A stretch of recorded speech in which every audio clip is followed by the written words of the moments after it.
In this video today, we're going to be talking about how to set up the shuttle. The shuttle is part of our small baby protocol. It's going to be used on any infant under the age of 28 weeks or 1,000 grams for now. The first step, what you do when you know of a baby being born on your shift, is you want to make sure everything is ready and intact and ready to go. Your shuttle is going to attach to your giraffe, just like this at the bedside, and you want to ensure that everything is ready. One of the first things you're going to do when you're attaching to the giraffe is you'll note that the giraffe has these cords hanging below it, right here. And if your cord is hanging too low, the shuttle won't attach. It will alarm that sound when you're trying to attach it. So you want to make sure that there's enough leeway that you're not hitting anything on that bar. The best thing to do is to make sure your giraffe is up high enough, which requires you to turn the giraffe on and then make sure that it's high enough. If your giraffe is too low, it will automatically alarm. So once you get your giraffe at a good level, you're going to just connect, putting it in place, and then back here you'll see a locking clip. You're just going to hit that with your foot and lock it in place. Now the two are connected and you can go where you need to go in the NICU. So now you're going to get this set up at your spot. You're going to plug the shuttle in. Now the shuttle has, the lifespan on the shuttle battery is only about 40 minutes. It needs to be plugged in at all times. So you're going to want to make sure you plug that in also when you're in the delivery room. So this is the only thing that gets plugged into the wall. Everything else gets plugged into the shuttle battery. Right here you can see we have this plugged in. This is our heater for bubble CPAP. That stays plugged in at all times. The isolette is plugged in on the other side, as well as, let me see what else is plugged in over there.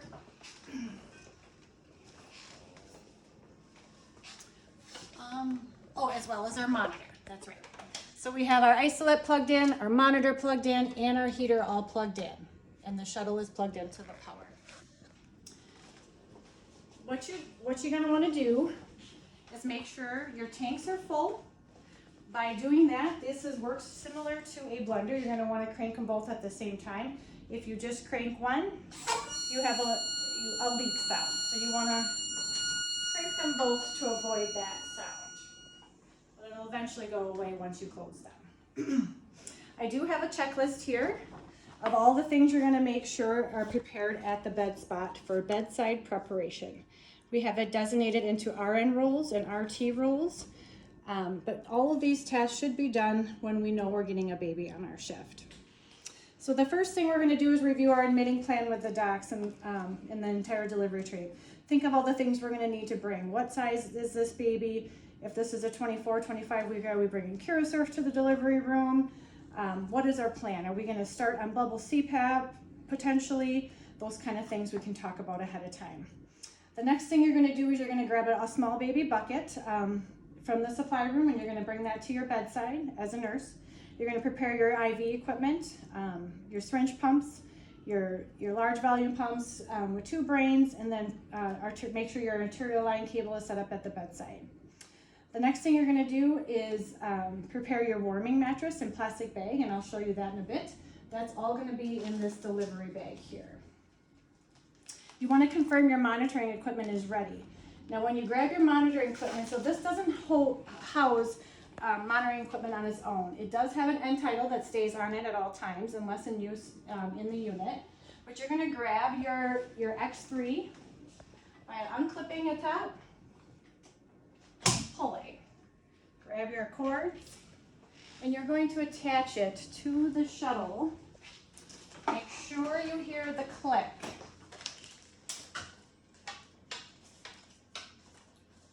And double check it, just pull on it to make sure it doesn't fall out.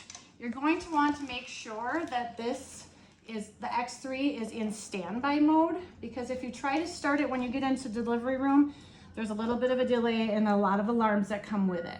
So go to your screen, your keys, and hit monitor standby.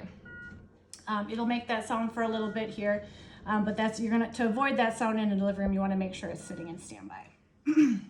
So this is being charged as long as it's docked appropriately on this charging station. So that's ready.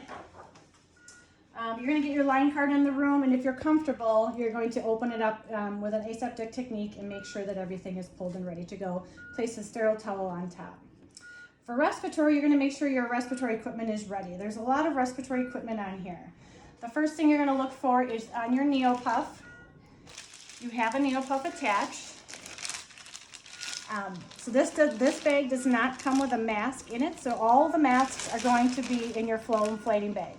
So select which mask would be appropriate for your baby, and if needed, if you know the baby's coming, you're going to want to put it on your neopuff.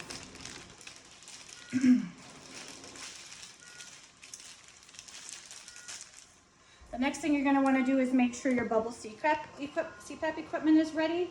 It's all set and ready to go. As you can see, the flow for the bubble CPAP is set here. This is also the flow we're going to use for our flow inflating bag, depending on which option your provider uses. So this will be here. You're going to make sure both of your waters are ready for the bubble CPAP, which that is all in there. Back here, you can kind of check to make sure everything's ready. You'll see some hats, both your waters, and then the masks are in here, and then just the universal one-size trunk is what we kept in here for bubble CPAP. The next thing you want to make sure is that you have a vent circuit on your vent over here, and that's going to be the big long MRI circuit that we use in order to reach the patient. So here is your vent circuit. Make sure it's attached and ready to go. And it's attached just the same way as our transport isolates. All right, so your tanks are full.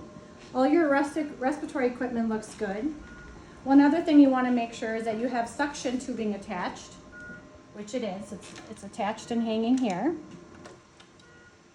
Okay, I think we're good. We are ready for a baby.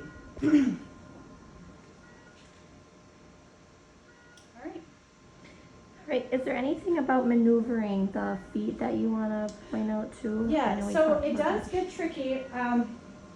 This doesn't drive that easy, so you want to make sure your wheels are straight. Sometimes that involves backing up to go forward. So taking sharp corners is not always easy, because if you're starting this angle and you're going forward, it can, depending on your wheels, get locked up and get hard to push.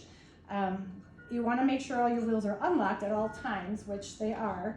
And as you can see, it's not as bad, but sometimes you get into tight situations, especially in the delivery rooms, where you're pushing and shoving and you're trying to make corners that aren't quite easy to maintain. So you're just going to want to make sure your wheels are all straight. Sometimes that just means backing up and starting up again.